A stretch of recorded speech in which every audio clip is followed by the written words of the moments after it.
committing a bit of light treason. It's V'ger Please, a hateful voyage through the Delta Quadrant. My name is Joseph. I'm your co-host, Peter. Peter, before we discuss the episode that we have on deck this week, you have a, shall we call it, parallel story, IRL? Yeah, so we're talking on the trauma support group, like we do, and one of our members mentions that, hey, kind of as a preparation for our final episode, he wanted to know who had access to a quest to do, an Oculus Quest. They've got a program in there that's like a shared movie theater, and they want to do a viewing of Endgame as a group. Shout out to whoever it was that called the Oculus Quest the Trailer Park Holodeck. Trailer deck. The trailer deck, which I love. But there's a pretty good chunk of people in there who do have them, and I've been nothing but impressed with my Oculus since you and a couple other people convinced me into buying it. It is has wild potential, especially when hooked up to the PC through virtual desktop, like just really next level stuff. But part of the fun of this Quest is that you're completely wireless, right? It's just the headset, the controllers, and you map out a little space you're able to play in, which for most people is very cramped. I am in a very unique situation where I have access to a big ass warehouse with a lot of free space. Yeah, you do. And I'm able to map out the full 1,200 square feet that this Oculus can track, which is fucking massive and awesome. The downside is I'm only able to play when my kids are in bed and my wife is in bed, which is like from 10 o'clock to 2 a.m. Fridays and Saturdays. So I'm driving out to the west side of Columbus, which is a pretty rough place, right? In the dead of night to your warehouse. You know, I'm bringing my IRL phaser with me, right, if that clues you into anything. Have I told you any of these stories yet? You have not. How much of this do you want on the internet? It's fine, whatever. But I mean, I'm in there. It's late. I'm sweating my balls off. I'm getting things ready. The first good story to come out of that was me playing Vader Immortal and like super immersed in what I'm doing. That one you've told me. With the beeping noise. Yes. Yeah. So that was a good false alarm there. But being alone in a warehouse with its own weird noises and then taking yourself to a different place. I got the Jurassic Park game, right? I'm a huge fan of Jurassic Park. It doesn't require any additional hardware. It's all on headset. The Jurassic Park game's like a cell shader, right? So it's kind of like Borderlandies, Telltale looking. Okay. And the Quest is cool because it's not the most powerful piece of hardware, but if you've got a story that's using a specific visual style, it can be very simple, like the cell shade, and still run great on the system. It's really cool. And me being a huge Jurassic Park fan, I'm like, fuck yeah. And boy, let me tell you, that you get in, of course, it's Jurassic Park. Things don't go the way you want. The plane crashes. The T-Rex is attacking the plane.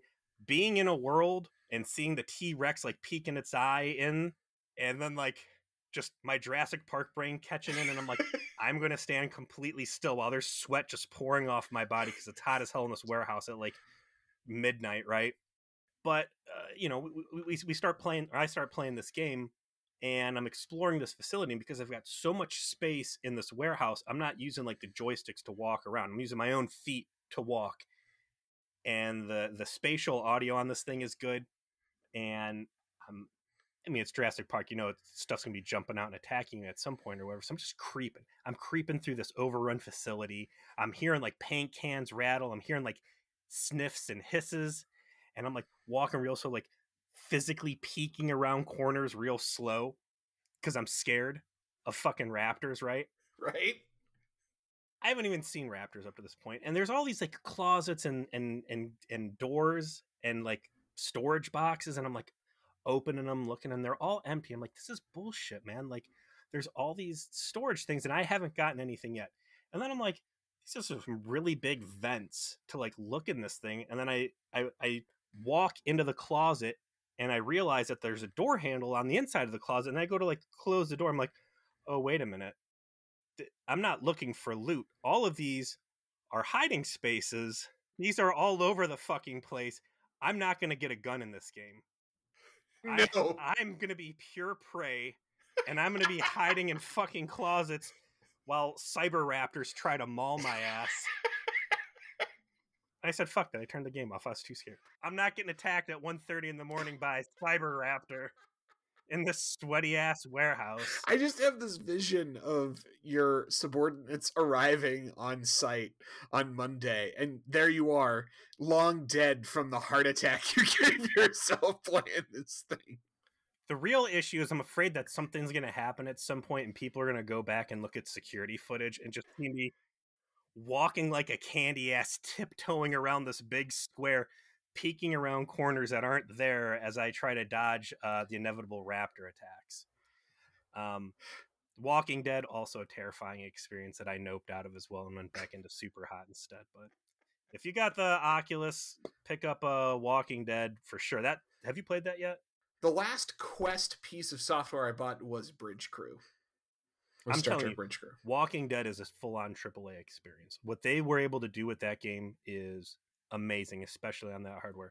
And the Jurassic Park stuff's all solid too. Super Hot being the other like must. Did you get Super Hot? Yeah, Super Hot's definitely like a must play for anyone with a headset.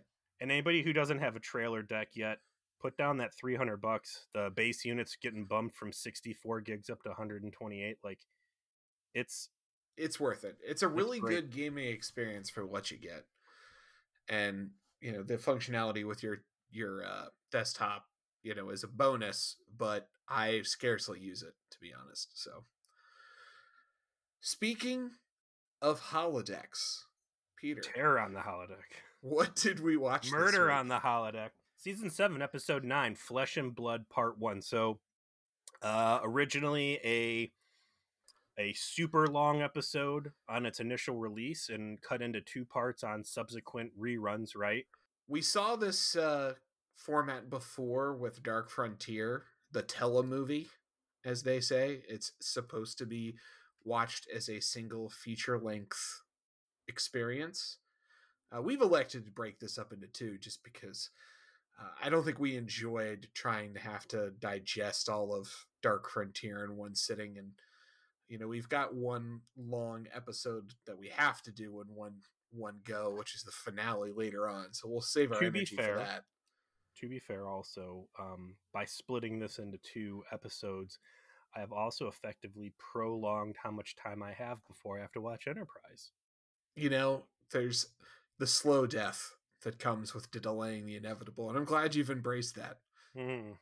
No, we did this as a 2-parter just because holodeck, in case you couldn't tell by the fact we just talked for 6 minutes about VR, holodeck stuff is one of our favorite discussion topics, and I thought going into this that there was going to be enough material in play here for us to fill 2 full episodes with actual plot as well as expanded headcanon material.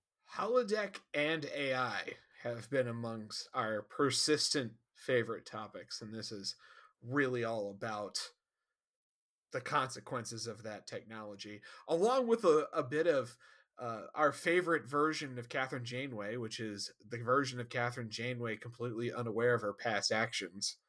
Also featured in this is jailbreaks.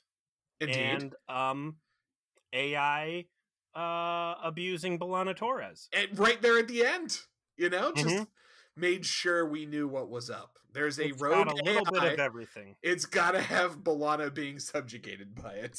I haven't seen Star Trek that encompasses so much of a franchise's tent poles since the Star Trek porn.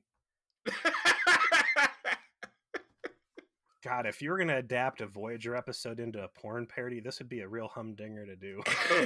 There's a lot of content to mine.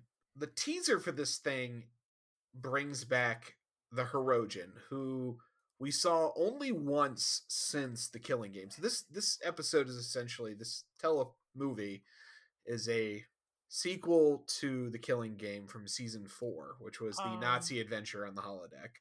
Which, let's go ahead and clarify some terminology here real quick.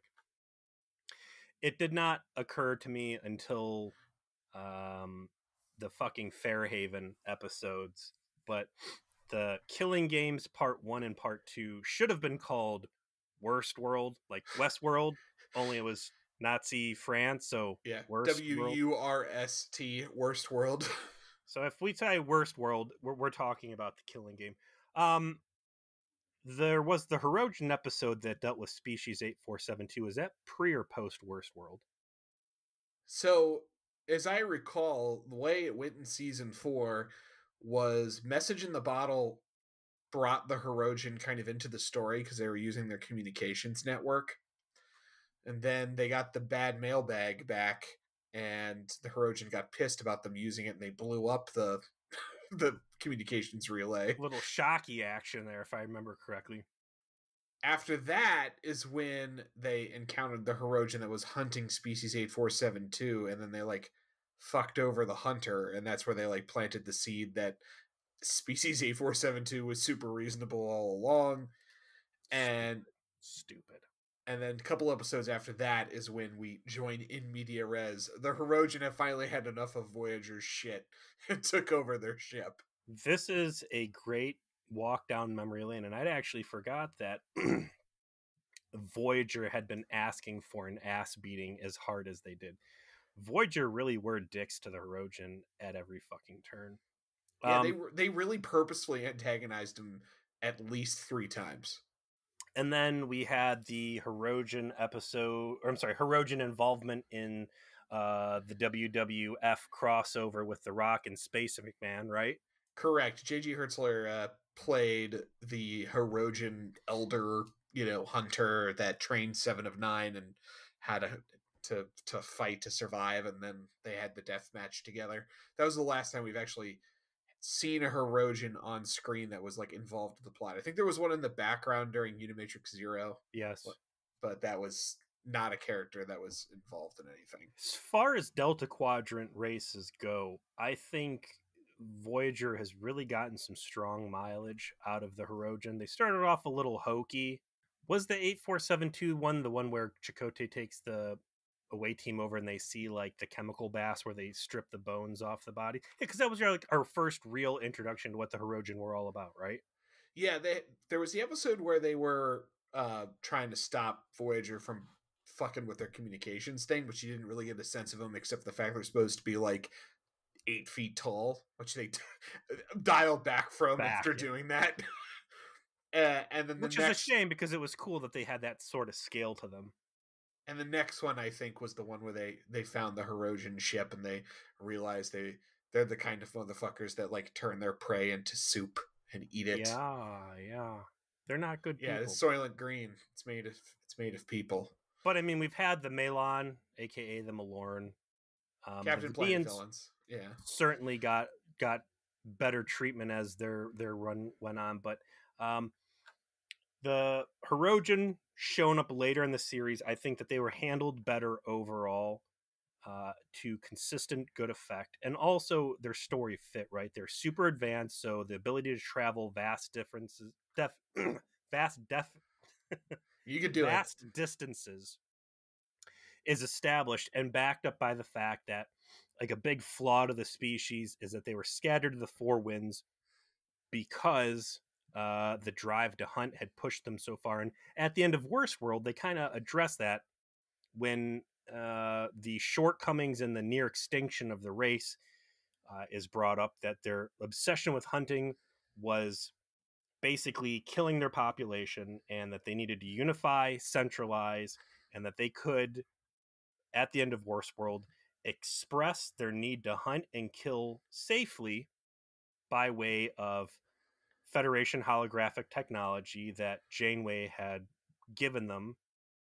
And it was a cool note to leave on, and it certainly at the time was not something that I ever would have thought that Voyager would have circled back around to address. The Hirogen encompass the concept of the fallen race. They have a bunch of advanced technology, but no longer a civilization to go with it.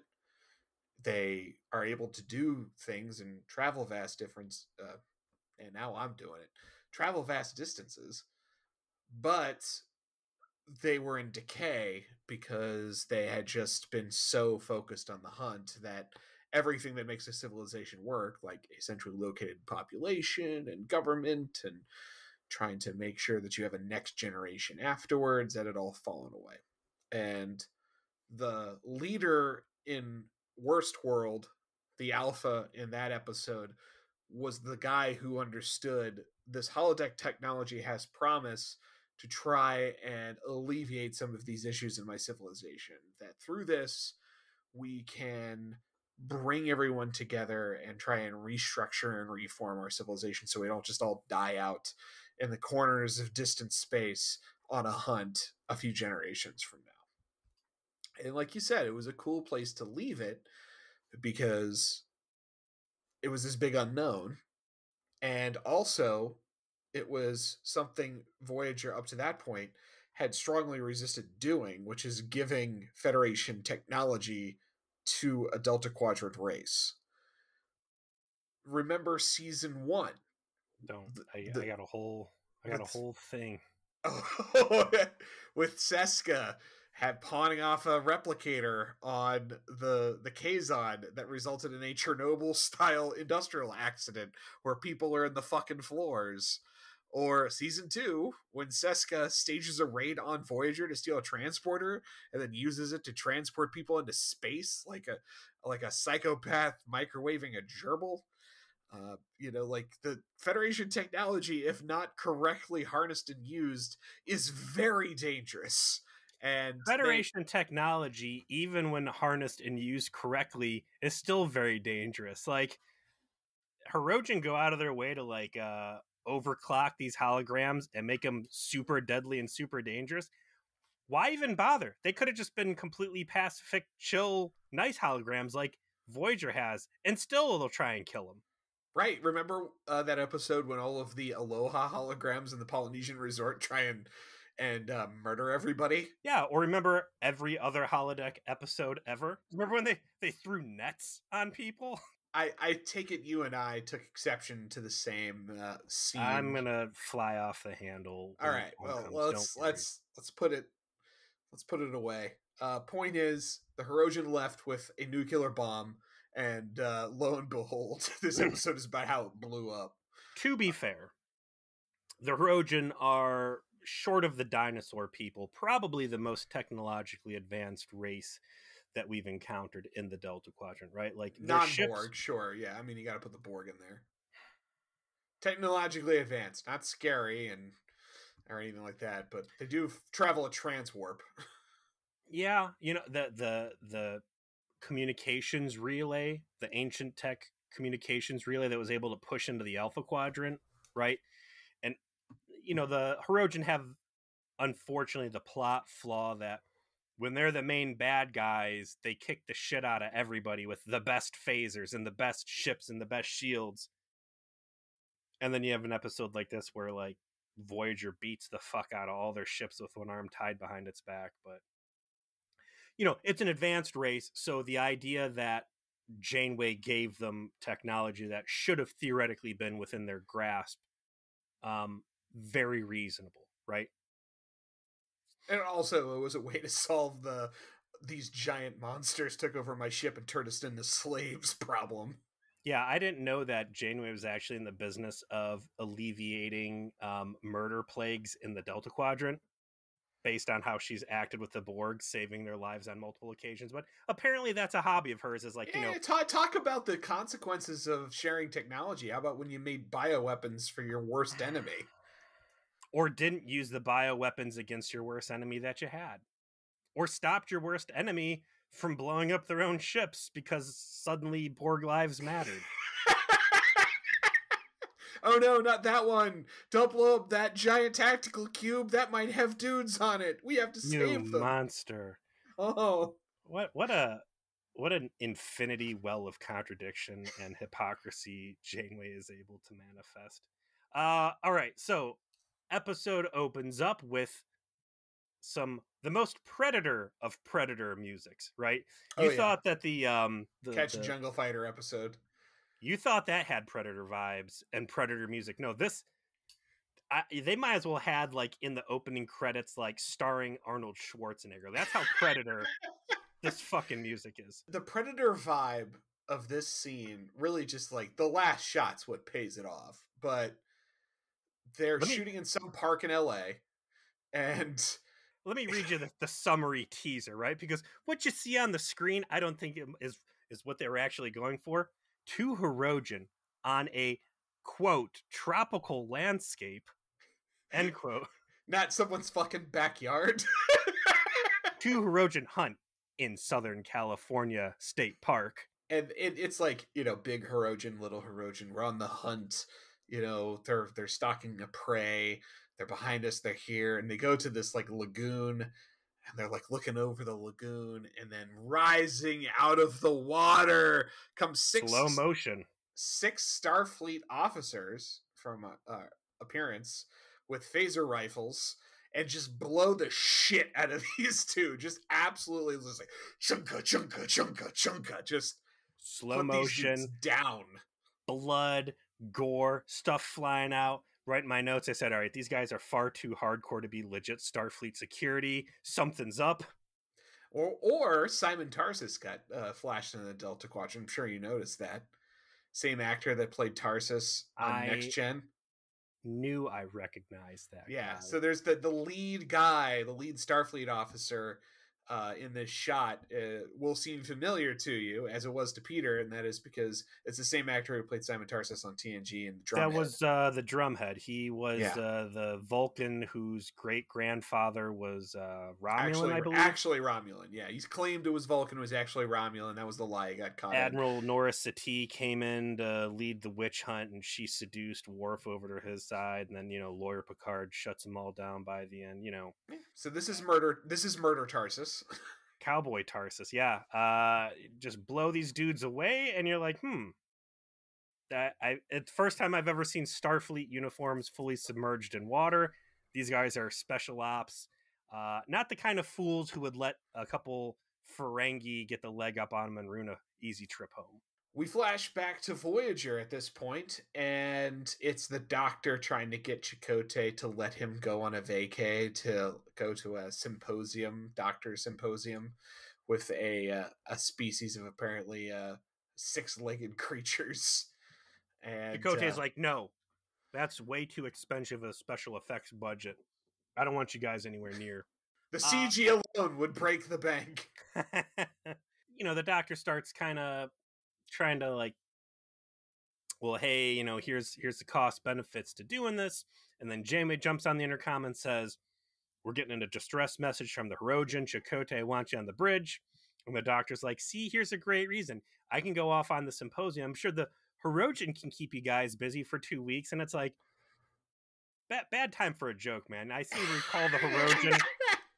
I mean, accurate, but that's because they took over the ship, turned everyone into slaves, and you spent all of your time making sure your friends didn't die. Yeah, like they murder fucked us for like 3 months, and just literally killed us over and over again. If ever there was a time we need the Doctor on, it might be this one. So they shut him down. But what they're doing here is they're laying the seeds to remind us that growth does not happen on Voyager, and despite the number of times the Doctor has directly addressed, like, I would like to have free will to come and go as I please and be a real boy, that the crew is never able to stick to their promise and say, we're going to treat you like a real person. No, your equipment, you belong on the ship. We need you here. End of story. Computer, turn off the image. It's a little thin because his request is a little extraordinary. You have to go 2 weeks in the other direction. I mean, he correctly brings up that you know, Voyager has certainly made bigger detours for lesser reasons. But 2 weeks off the travel home for all the bullshit that Chakotay and Janeway have detoured and whatever. Like, yeah, let the Doctor go to this fucking symposium. Send some other people. And let's try to undo that negative star next door review that the Death Ship Voyager has earned for itself here. Well, whatever ranking the Hirogen are going to give them, it's not going to help. They answered the distress call, and they find a reused effect because it's the same fucking space station that the species 8472 used. Yeah. Same fucking CG effect. Lazy. They don't even call attention to in Memory Alpha, which I thought was shitty. Well, Memory Alpha's kind of shitty, so... If you've got a space station in the Delta Quadrant that is effectively a huge holodeck, this is what the thing's going to look like every time. And that's what Species 8472 had going on as well. That was the one where Chakotay lays some pipe down, a huge holographic simulation. They approach this thing. They are able to identify it as Hirogen in composition. They take an away team over. It's like Tom, Chakotay, Tuvok, and then random gold shirt, who I thought for sure was going to buy the farm, man. Oh, absolutely. I was actually kind of surprised to see a random gold shirt for a change. Like, yeah. It's been a while since we've seen someone with a kill me. They gave him a big gun and everything. Like, yeah, like this guy's fucking dead. He's gonna he's gonna scream. They're gonna turn the corner and he's gonna have a fucking phaser in his eye, guaranteed. Nothing about this guy ends up being interesting. So they beam over to what they think is going to be a space station, but in fact it's a forest in Southern California. And at no point does it dawn on anybody that, maybe all of this sunlight isn't real and we're on a big hologram. Nope, readings say everything's real. A momentary confusion of if it's a biodome, because it's a big space station, I can accept if there was just a bit of dialogue, but they just don't address it. Like, oh, our sensors didn't work. They're going around. They start to see troubling signs of violence. A lot of dead Hirogen. Pointed out quickly that they've been murdered by phaser fire, Type 3 phaser rifles specifically. In a almost comical scene, 7 of 9 and Chakotay are rolling around, and that is when 7 of 9 uses her incredibly astute skills of observation to notice a batleth jammed into a fucking tree and goes, dripping "Hey, Commander, in blood. Hey, Commander, there's a batleth." Like, you should look at this. Which obviously these Alpha Quadrant weapons being present start to make the crew wonder what's going on. They are fired upon by a very, very short version of the Hirogen race. Probably the only, he's like a midget compared to the rest of them. They've dialed back the size of the Hirogen from 8 feet tall to just 6.5 feet tall when we see him on screen in this episode. But this guy's shorter than Janeway, right? He's less than average human sized. And we'll go on to find out this guy's real second-class citizen material here. It's your typical Klingon situation where there's technicians and anybody who's apparently not directly involved in the blood sport is looked down on. But he's got his Hirogen phaser pistol, which packs a hell of a punch. It's blowing shit up all over the place. Chakotay's like, "Stop shooting." And he's like, "No, I'm going to keep shooting." And then the other part of the way team, Chakotay motions for them to circle around. And then you get an extremely ballsy Tuvok comes walking up behind this dude. And this guy's got a rocket launcher. He's basically shooting with the explosion. Yeah, handheld rocket launcher. Yeah. Tuvok, being a terrible security chief, puts his phaser away so he can walk up behind this guy and pop him on the neck with the Vulcan nerve pinch. And I'm like, man, that's risky. For a second there, I was almost like, God, Detective Tuvok's never going to be a thing again. If this is the one where Tuvok bites at doing something this stupid, that'll be great. But no, he pops him and down he goes. Tom beams back to the ship with him, and we find out that this gentleman's name is Donnick. And Donnick is an engineer who is responsible for what is revealed before the scene is the giant fucking holodeck that is this space station. 7 of 9 finds the console. They note that it is replicated Federation technology. LCARs and everything. And deactivate it. And that's when you get a really cool shot of just a field of bodies. It is just all of the dead Hirogen littering this place. That's all it's cut and paste of the same corpse over and over again. But they give you a nice sense of scale of oh, this place is filled with dead Hirogen. There were a lot of them here. Shaky CG work, but again, it's cool. This holodeck is the size of an indoor, a basketball arena, right? Yeah. It's huge. It's circular, which I thought was cool. They matched the holodeck floor to what the domes look like on the space station exterior shot. So it's a black floor with yellow lines like Enterprise D holodeck, right?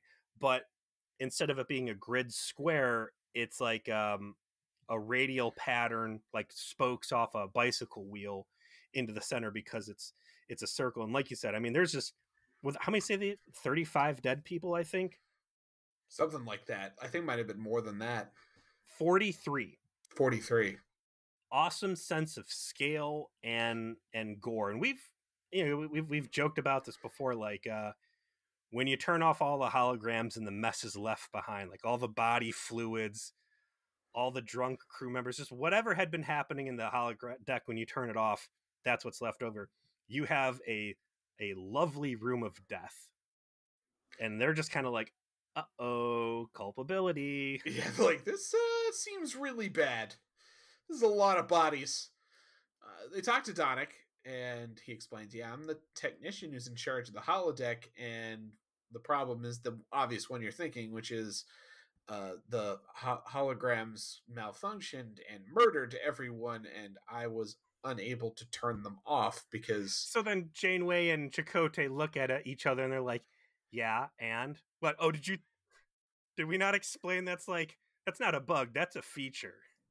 Yeah, did you just like turn the safeties off? Like, that's what they do. They try to kill you. Yeah, even with the safeties on, like that's the premise for at least a third of our adventures out here is stuff going wrong. Like we told you, right? What's cool is this Donick guy, at first, he's like real traumatized. He's been tormented by these holograms. He gets brought over to Voyager. He's saying, leave me alone. I'm not playing these games anymore. You're all holograms. They're like, no, we're real. So then he throws a tray at the doctor, and it goes through the doctor. And they're like, oh, yeah, well, kind of. Well, hey, this is Voyager. He goes, oh, I know Voyager. You guys are a big deal. You gave us this technology. And yeah, he goes on to say the holodeck's doing exactly the thing the holodeck always does, and it killed us. We're new at this. We didn't know. So another Herosian ship shows up, fires on Voyager, and this is where you get the thing that you complained about earlier, which is in previous encounters with the Herosian, their ships are too cool for Voyager to handle. That's why they get overwhelmed by them when they try to deal with the communications array, and it's the communications array blowing up that actually stops them. When it's the Hunter thing, it's because the species 8472 like killed everyone but one guy, and then the next time we see them, they've overtaken Voyager and enslaved the crew. So the concept that this Herosian ship shows up and Voyager lets it just pound on it to beyond 50% of its shields and then just like casually shoots its phasers at it once and disables their weapons is kind of dumb. It's not real dumb. It's Voyager dumb. It's not species 8472 casually one-shotting cubes level of dumb, but it is pretty dumb. So they say, hey, down boy, and they hit him with the rolled up newspaper on the nose, and the Herosian then are like, okay, fine, we'll be nice. Hold on 1 second. I just had an idea. I want to explore a concept with you before we continue on with this episode. Which of the following is the dumbest? Species 8472 one-shotting cubes. Yes. The Herosian getting schooled by Voyager at will. Tom pulling a gun on a Q. Tom pulling a gun on a Q. The Delta Flyer being able to go up against a tactical cube. Which of these is the dumbest? Tom pulling a gun on the Borg Queen. Oh, yeah, I'm sorry, yeah. Tom and his phaser rifle. I mean... Well, the other one was a flintlock pistol, to be fair. It's gotta be 8472 one-shotting cubes, because the Borg are the big, bad boogeyman. They set the bar as what a bad motherfucker is in Berman-era Trek, right?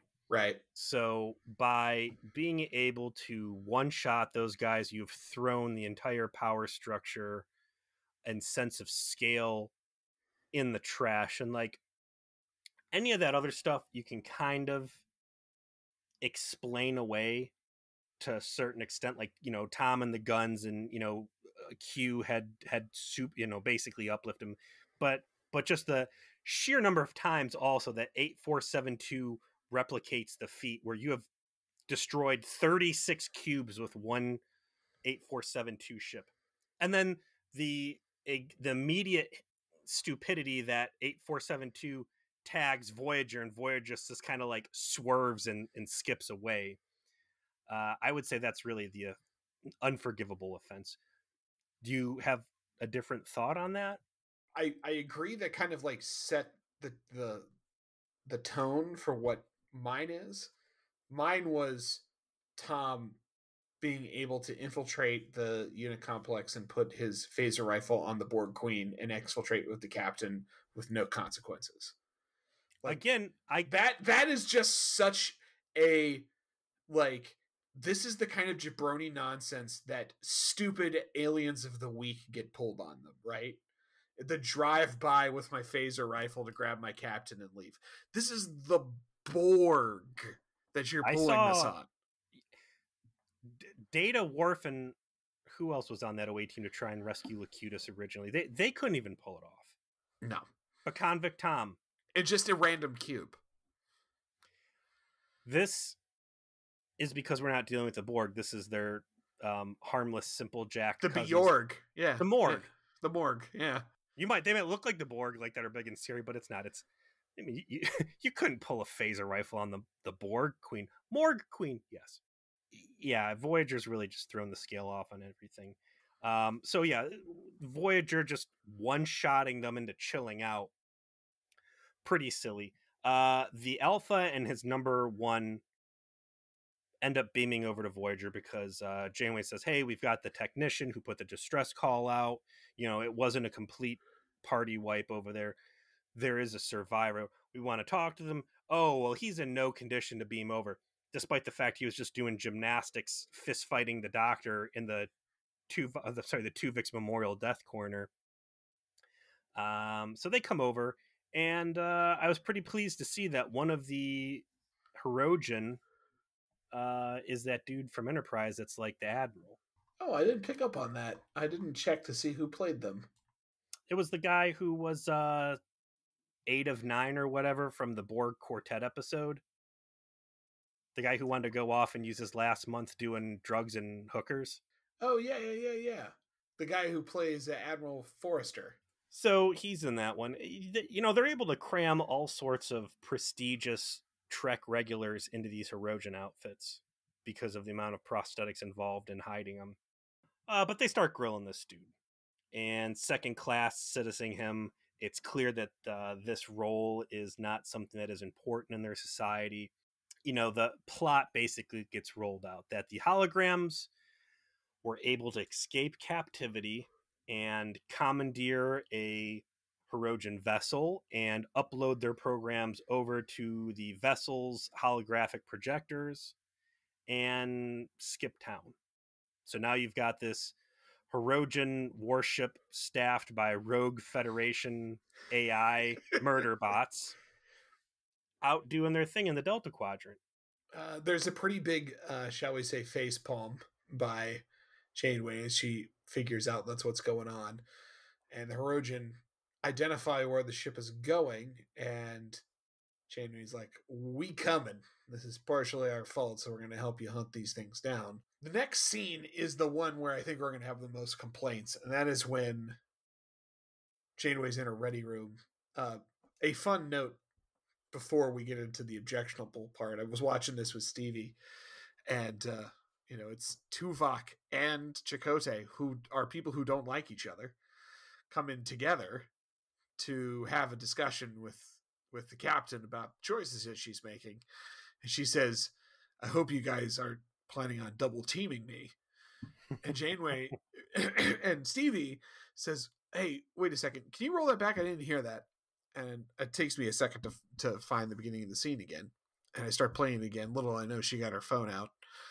And I start playing it again. And we get to that point, she just hits the music she has queued up on her phone. And it's the worst 70s porn music that she could find. And the next line was, you first. From Chakotay to Tuvok. It was perfect. Like I said, man, if you were going to make a Voyager episode into a porn parody, This one works. this is going to be a great choice. This is a setup we've seen many times before, right? Janeway is doing something stupid and working with people who she probably shouldn't be, and the rest of the crew's like, hey, how about we don't? And ultimately, Janeway's like, I don't care what your thoughts are. We're going to do things the Janeway. Hey, boss, the Hirogen, this isn't really our problem. And, they did fuck us like for 3 months straight, and they're bad people. They turn people into soup and drink them. They're bad. And the fact that they've taken the safe sex, medicinal sex spots, the medicinal real dolls that we gave them, and they did what holograms do. They had their uprising and took the ship over. Like, that's their problem. Let this be their episode, right? Let them have their own Moriarty. We don't need to get involved in this. And Janeway's like, no, but we've got culpability in this because we gave him technology. How many other people have we given? God, is the exact quote in memory off. How many? I believe the reference is specifically to replicators. How many times have we given replicators to species to prevent people from starving or to provide people clothes? She said that, and I felt like I turned around and walked into a street light, and it hit like my forehead and nose at the same time and knocked my glasses off, and I fell onto my ass wondering what day it was. That's how hard this fucking line hit me.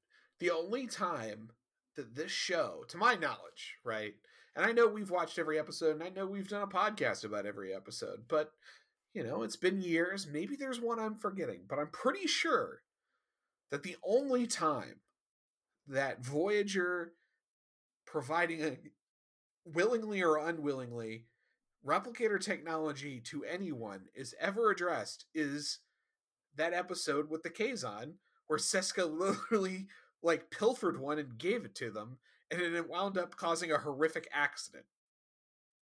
That's it. That is the only time I think I have ever seen this show address this concept before literally this piece of dialogue.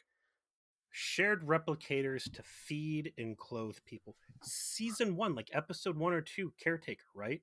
Neelix takes the crew down to whatever butthole planet to go find Kess, and we find the Kazon there who are dying of thirst living on this desert world. Haha, the joke is the Kazon have fucking starships, but they can't go find a planet with water, whatever. But Janeway firsthand witnesses the miserable living conditions of these people. She beams down big containers full of water. It says, here, I'm going to trade you water. That space rat Neelix blows it up because he's a dick. And they skip out. Like, they have witnessed poverty and starvation and famine and all these bad things, and they have never once given out that fucking sweet, sweet replicator. Like, this was such a big... That's a huge part of, like, the resentment the Kazon, who was the persistent villain for most of season 1 and 2, right, had towards the Federation. Was that they wouldn't share their technology, right? And specifically, like, one of their best episodes is focusing on the danger of giving people specifically replicator technology. Even like a food replicator is a bad fucking idea. So for her to say this, and especially because I do believe this is a Fuller episode, right? Yes. Brian Fuller, who is the undisputed king of continuity, to put this line of dialogue in here just hit me like fucking Mike Tyson sucker punching me. I could not believe it. And then Chakotay looks at Tuvok and like, oh yeah, well, she's got a point. I guess we'll go along with this fucking harebrained scheme anyways, because neither of us were around for seasons 1 through 6. And off they go. Cool series of events here, right? They're on astrometrics with 7, the 2 Hirogen. They go, all right, well, they got this Hirogen warship. I'm sure they're light years away from now. They're looking at some telemetry data and astrometrics. And then the one Hirogen goes, no, I smell bullshit. These guys are spoofing their warp signature to make it look like they ran away, but I think they're still close by. Adjust your sensors for XYZ, and 7 of 9 does it, and lo and behold, there's the ship chilling out. So they go to zip off to find them. Voyager's in tow. They get up on this thing. The Hirogen are locked, loaded, and ready for war. And Voyager's doing this sensor science thing, and they go, well, we're not detecting any of the stuff we should. We're not reading weapons systems or engines or toilets or chemical soup or anything. Cue Akabar. It's a trap. The hologram fades, and it's like it's a WMD waiting to go.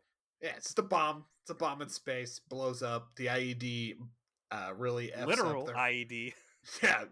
F's up the Hirogen ship. A Voyager tries to beam the survivors aboard, but while they do so, good continuity moment, their shields are down, because that's what's necessary to beam people aboard. That allows the actual hologram ship to show up, start taking shots at Voyager, and yoink the Doctor off of the ship over to theirs. And that is when we finally meet all of these holograms. And we note that they are the UN of Alpha Quadrant races plus the Borg. Just as an added bonus, as a treat. This is the only episode of Voyager where you see a Breen and a Jem'Hadar.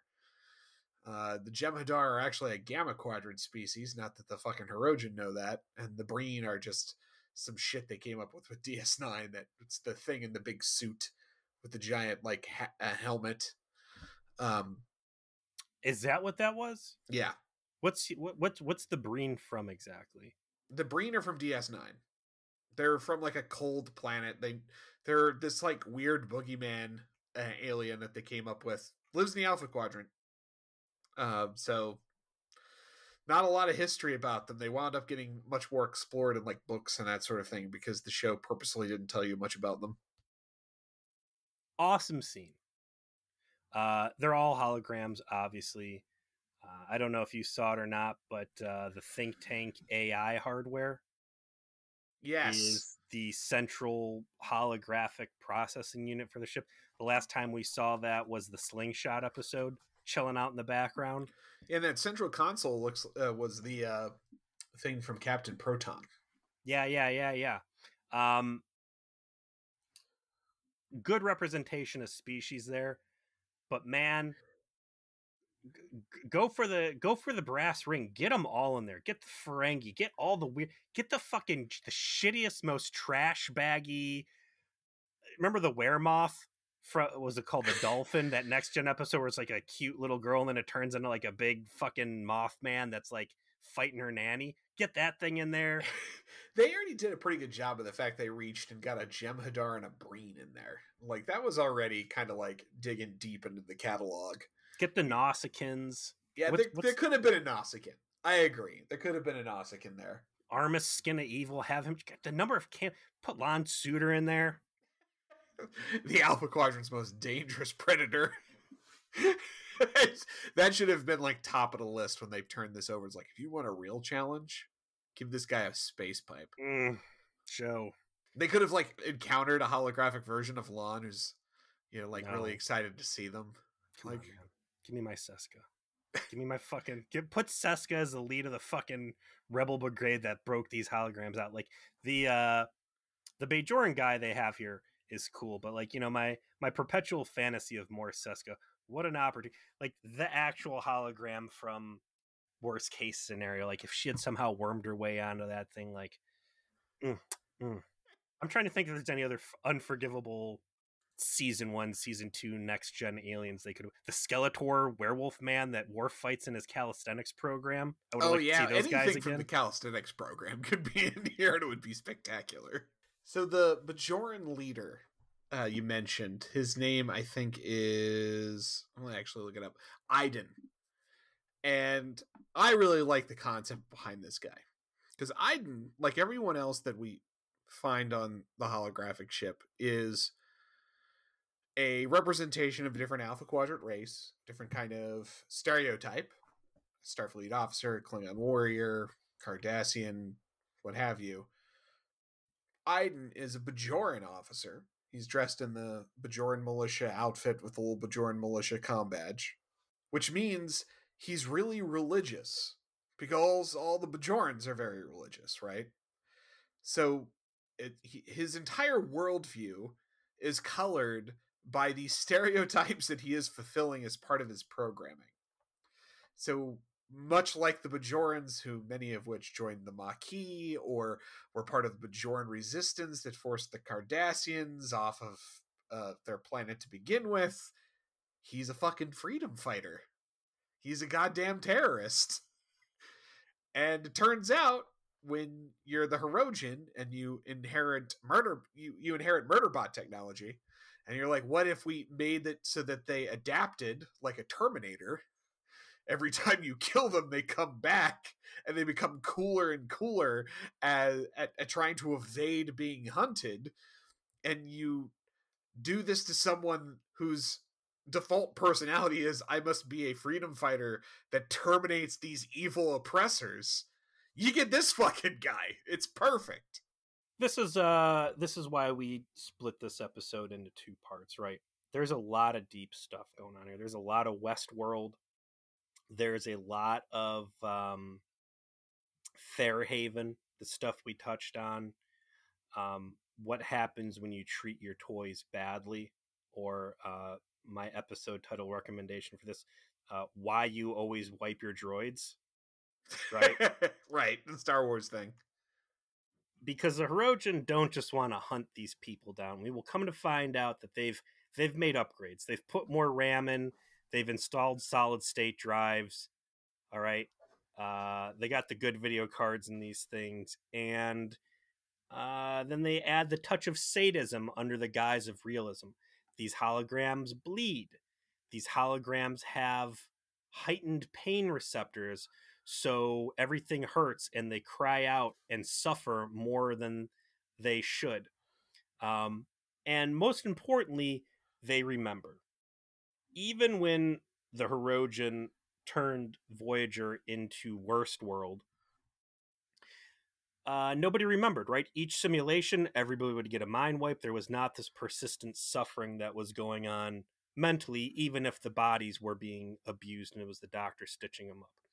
So this becomes a fatal flaw, and as our Bajoran resistance leader will go on to tell us, like, the alpha of whatever ship he was on, because he wasn't part of that holodeck station originally. He was on some distant ship, and he stumbled across this place in his efforts to liberate. He was the Alpha's, the Hirogen Alpha's favorite toy, and he would murder him over and over and over again. And this guy was just caught in this perpetual hell, right? Knowing every time that he wouldn't get the sweet release of death, it just meant his suffering was going to start all over again, which really seems excessive. And as much of a dickbags as Voyager were to the Hirogen, I think this episode does a great job of reminding you that the Hirogen are shitty, miserable things. And it's such a muddied, watered situation. And I will give Janeway some credit in here at the confusion in finding that moral true north in this. Because you have, and again, it draws on her persistent holographic racism, I guess you'd call it, right? She is of the mindset, and has been through this whole run of the series, that holograms aren't people. And she has begrudgingly started to accept that at different parts of the story when it comes to the Doctor. But that does not mean that tolerance has extended to other holographic creations. Minus who? Oh, her boyfriend. Mm-hmm. Yeah, her boyfriend that she was very self-conscious about having until the Doctor convinced her it was okay. Mm-hmm. Did you ever? Did I ever tell you about that story where Voyager gave replicators to all the hungry, thirsty people who were cold in the world? Oh yeah, I remember that episode. That happened approximately fucking never. Yes. Hey man, just take out that what Janeway we're gonna get today and just flick that spinner and see what kind of crazy shit she's gonna say. Yeah, I get Janeway hates holograms except the ones she's literally fucking. Good job. Or that saved the entire ship on multiple occasions. So she's got the Hirogen, who are shitty and nasty. She's got these holograms that, and this has been a couple he said she said episodes in a row now because what was that terrible fucking Harry Kim's punk ass adventure, right? Nightingale. Listening to what one guy saying and ignoring the actions of another. The Hirogen, and to say, this is a good example where you can't tell what the truth is, because the Hirogen say, like, listen, the tech too, like, you cannot trust these holograms. You need to understand these aren't your holograms anymore. Like, these are our holograms. Their treachery has been dialed up to 11. They will do anything, say anything if it means scoring a kill. Yeah, Like, your holograms are on normal difficulty. We jumped it up to extreme. So, like, you think that you're going to be able to take 2 or 3 hits from these things? No, headshots only. yeah, and you cannot trust anything they say because they are the best liars, and because we've been running these programs nonstop, and they have like generational learning, right? They are very, very good at the things that they're doing, to the point where they fucking escaped a holographic space station after killing everybody. Their learning process, by the way, as they admit, is patterned after the Doctor himself. They see him as a sort of precursor, and that is why they snatched him. I don't Also, understand. they wanted his help in repairing some of the holographic matrices of the holograms that are fugitives. Let's talk about that for a minute. What? How? Unless the Hirogen boosted the Doctor's programming during their 3-month occupation of the ship, I don't see how advances to the EMH would have translated over to standard holodeck characters. Well, that's what they're saying, is that the Hirogen noted while they were doing Worst World that the Doctor was far more advanced than the other holograms that are dealing with in the holodeck, and when they created the super holograms and they upped the difficulty 2 levels, they used the Doctor as a template for how to design them, right? Like, oh, we have to make it so they learn. We have to make it so that they can adapt. That's the way they're going to make good prey. And they are all aware of this fact, and that is why they see the Doctor as this sort of mentor figure for them. I get it. Makes sense. So the Doctor's like, listen, you should have kidnapped B'Elanna Torres because I'm like a flesh and blood doctor, not so much holograms. They're like, well, you must know something. And he's like, well, a little bit here and there. So he's able to show him a couple of tricks and stabilize some faulty programs, and in the process befriends a Cardassian who carries a beautiful Bajoran name, and we find out that the holograms have foregone their slave names, and they now have liberated freedom names, right? And it kind of rings of like the Borg co-op, right? Only a best case scenario. We have these different species of the Alpha Quadrant who are able to actually live in peace in ways that their flesh and blood counterparts could not. But the Doctor's not really having the ultimate mission here, and he just wants to get home to Voyager, and that's where we start getting the like, listen, you don't understand what we've been through. We're just looking to end this and find our own world. We're not looking to push war. Throughout the entire episode, again, I'm perpetually doubting or suspicious of the things these holograms are saying, because it's certainly within Voyager episode's ability to go for that last minute face heel turn as they spring a gotcha. We were lying all along, and they don't really close that towards until the midpoint of the episode, which is the end of episode 1. But they do something kind of shitty, and they hit him with a Vietnam episode. Yeah, they decide to give him a little taste, little spirits touch action. What was that? What was the episode in Memorandum? Was that it? Yes, when they passed by the obelisk that was accidentally taking everyone to Vietnam. The worst super weapon we've seen deployed in the Delta Quadrant yet. What ends up happening is they take the memories of one of the holograms that was hunted as prey, and allowed the Doctor to experience being hunted and eventually being murdered. So we get to see him freaking out. He gets to watch a bunch of holograms get gunned down, and then ultimately it finishes with him being stabbed and then murder stabbed by a Hirogen who's kind of toying with him, and it's pretty brutal. It's And also the most like wild expression you've seen out of the Doctor at this point, like him begging for his life and all of these emotional extremes that Robert Picardo hasn't really been able to present on screen yet. So that was kind of a neat breakout performance. the way it's handled from the Doctor's perspective, I thought was really cool, because he's at first just aghast that they would like torture him. Like, in fact, I think it's Alexani who tortured me to get my sympathy, which I thought, okay, that's pretty solid. It's a good line. And I they're like like, it. yeah, well, you totally gave that medical administrator AIDS to get his sympathy. And he's like, touche. Yeah, but I cured him. Mm-hmm. But yeah, so it kind of works.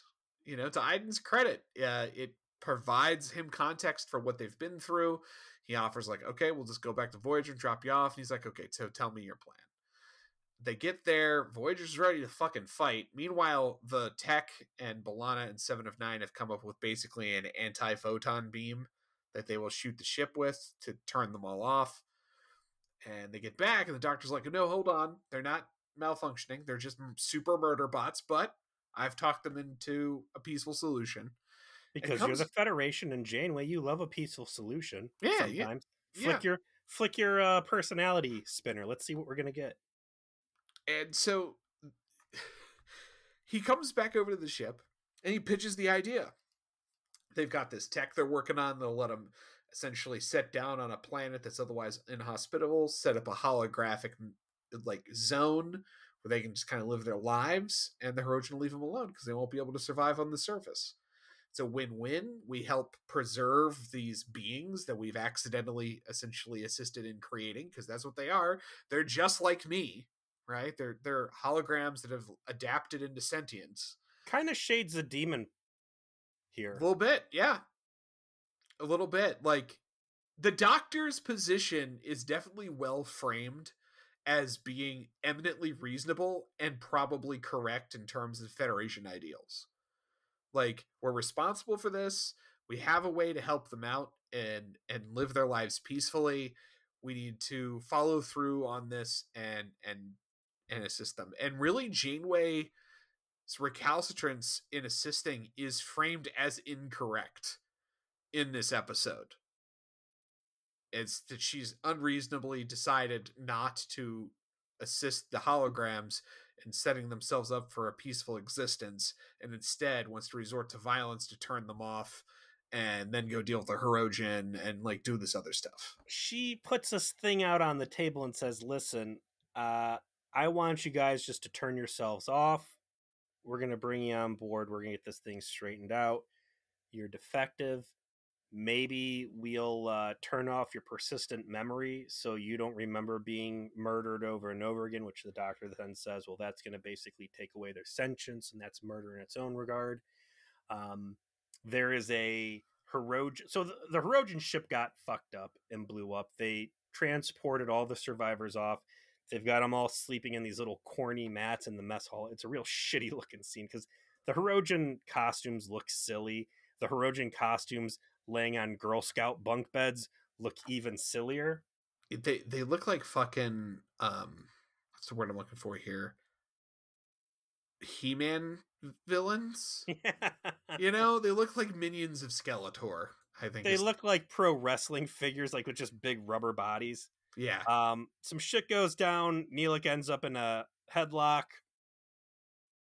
One of the Hirogen jumps behind, starts rummaging under his trash can fire cooking surface where he has a subspace relay apparently, and goes to broadcast an SOS signal illegally. Of course, Harry Kim from the bridge gets locked out because I know when I try to radio evil aliens on my microwave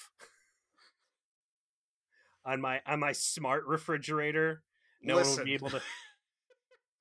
That smart refrigerator has a tablet and it's Wi-Fi enabled. You try hard enough, you can send an email. Maybe twice in all of Voyager have I ever seen the bridge try to lock something down and successfully do it. I mean, just imagine, like someone's like, I got a smart stove. and I'm able to circumvent the fucking nerve center of the ship as I broadcast this message up. But it puts a timer over Janeway's head. There's Hirogen ships coming in. All of a sudden, she's scared of the Hirogen, even though she's beaten the shit out of him every time this episode. So she's not really willing to do much negotiation here. You know, we'll erase your memories so you're not being harmed anymore. No, we're not interested in that. Listen, I've got a MacGuffin weapon that I can neutralize you guys with. It's the Janeway or the Highway, and they start exchanging fire because this is what they signed up for. Let's break out conversation here. What's really going on? Like, you've got these holograms, and they're looking for freedom, and the Hirogen are pissed off because these holograms killed Hirogen, and basically they want revenge. But like, these holograms in the greater purpose shouldn't really fucking matter, right? Like, they're not unique. You should be able to just make new holodeck characters, which clearly the Hirogen have the capability of. Yeah. So these guys, it's not like this is all of the holograms. This is all of the holographic technology the Hirogen have. These guys could fuck off and go to their planet and be happy and live out their life or whatever. And the Hirogen can just make more of these dudes. All right, learning experience. We got like 50 people killed, so let's clean this up a little bit. Yeah, or just vengeance. Wow. And I think what they kind of paint here is that this has now become an intoxicating thrill of a hunt. This is a unique situation. There's the stakes are real, the glory is real, and nobody wants to pass on such a juicy opportunity. They accidentally created something so good at being hunted that they're just like, it hits them like a heroin needle. Like, oh, we gotta hunt them. Yeah, they've made the most dangerous game in-house. Janeway's like, I'm not negotiating with you guys. I gotta shut you down. Iden's like, no, I don't trust filthy organics to begin with. This just confirms it. They get into a fight. The Doctor has continued stridently opposing Janeway's unreasonableness in all of this and decides to commit a little bit of light treason. He's like, you know what? I'm not going to let you fuck with my people. These people, literally, they're patterned after me. I have responsibility here. And contacts Iden and says, here's how you're going to after Janeway tells him to get the fuck out of her face and go fuck off. Yeah. Go back to being a Medbot 3000. And he's like, I don't care what you say, get back to work. And he decides he's not going to. He contacts Iden, says, here's how you're going to beam me off. I got the info you need to beat Voyager's secret weapon. And also, I have, for some fucking reason, the shield frequency that will allow you to completely circumvent Voyager's primary defensive system. You just gotta ask the computer, hey, what's the shield frequency? It's posted up on every monitor. Has like, has little, just like, here it is. Today's shield frequency is the date, the time, the weather, the shield frequency. It's in the bottom right hand corner of every LCARS panel, like Windows 10. Iden goes, how do I know I can trust you? EMH says, because you're my people. Now, and again, this is a long episode. A lot can happen. There's real stakes on the table. This is going to be the big reveal. Are these lying, highly trained murder bots really out for blood and willing to do anything if it means achieving victory of a kill? Or are these guys telling the truth and they're looking for peace? Because the Doctor goes over there and says, here's the shield code. So you got to promise me, though, you're not going to use this to destroy Voyager. And he says, I promise. And he follows through, despite the fact that Murder Tarsus wants to do so. And ultimately, though, does make one final decision that shows things are not going to go well. And that is, decides to follow the Doctor's earlier advice and kidnap your girl, B'Elanna Torres, because it ain't an AI episode until B'Elanna Torres gets abused. Janeway hits him with the main deflector dish erasure beam, right? The reformatting beam. It's not doing anything. They're like, what the fuck? Why isn't this working? It's kind of a play-by-play in the Best of Both World episodes when they try to like do the big Picard rescue and it fails with the main deflector dish because Picard knew the plan, right? Right. It's almost the exact same trope, yeah. and then they're like, all right, reverse polarity on this thing so Voyager fucks off, and they start forcing this energy back up into Voyager, and then we get what for all intents and purposes is a triumphant return of Shockey. Yeah, because there's like 8-foot long lightning bolts shooting out of panels left and right, and everybody's getting shocked, starting with B'Elanna Torres. B'Elanna did get like the anti-Shockey shield up on the warp core, which actually for the very first time does something. Yeah, they remember that the warp core is important. Maybe they shouldn't have like murder robots sleeping next to it and like Tom's lizard mutating body. And after she gets shocked, they're like trying to give her medical care, and then she gets beamed off. And that is the end of part 1. So again, the holograms could have just killed everybody on Voyager. They got the shield frequencies. We all saw Generations, what can happen there. They do not. So there's a redemptive quality to the holograms. But yeah, they get the real hologram. Could have also, I guess, gone for Paris, who's good with the holograms. But yeah, if there's one person who's cut out to be a holographic hostage, it's B'Elanna Torres. I'm very excited to see where part 2 goes with this. So we all know what we're going to be watching next week. Thank you for listening to V'ger Please, a Hateful Voyage to the Delta Quadrant. We'll see you next Thursday.